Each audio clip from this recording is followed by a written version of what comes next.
The zombie placed the brain in his hand into his own head. Suddenly, the world in his eyes turned colorful. But what he saw shocked him. People were behaving terribly. For the first time, the zombie saw robbery and murder. He got so scared that he quickly pulled the brain back out. At once, the world turned black and white again. He put the brain back in. The peaceful world turned chaotic once more. He felt like he was going crazy. Terrified, he threw the brain away and ran back home. It turned out, this world had a special kind of small zombies who were in charge of stealing brains. They sneaked into homes at night while humans were sleeping and collected their brains. At this moment, the little zombie's bag was already full of brains. There was no space for this small one, so the zombie quietly hid the brain and stuffed it into his own pocket. Up in the sky, the gate to heaven already had a long line of zombies waiting with heavy bags. They were going to bring all the collected brains to heaven for repair. Once they turned in the brains, they could officially clock out and go home. The little zombie was tired and sleepy, but just as he reached into his pocket for his keys, he found one brain still inside. He panicked. If someone found out, he would be punished. He thought for a moment, then opened his skull and placed the brain inside.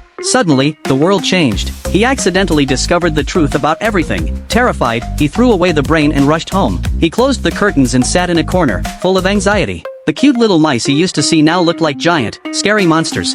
Frightened, the little zombie jumped out the window and landed in a big trash bin. He grabbed a toilet brush and tried to scrub the brain clean. At that moment, a human worker came out to throw away garbage. In the zombie's eyes, the man looked like a killer with a weapon. The zombie dropped the toilet brush and ran. He crashed into a pedestrian. The pedestrian backed away in fear. Just then, a red car sped toward them. The little zombie pushed the person aside. The human was saved, but the zombie lost an arm in the crash. Seeing the terrified human curled up nearby, the zombie awkwardly waved his hand and ran away. He sat on a rooftop, wondering why putting a brain into his skull had changed the world so much. At that moment, a butterfly landed on his hand. For the first time, he saw a colorful butterfly. The little zombie started to believe that maybe the world wasn't so scary after all. Cold, silent dinners now had laughter and joy. What used to be a fierce argument ended with a warm hug. So the little zombie decided to pick up the brain again and become a superhero who would save the world.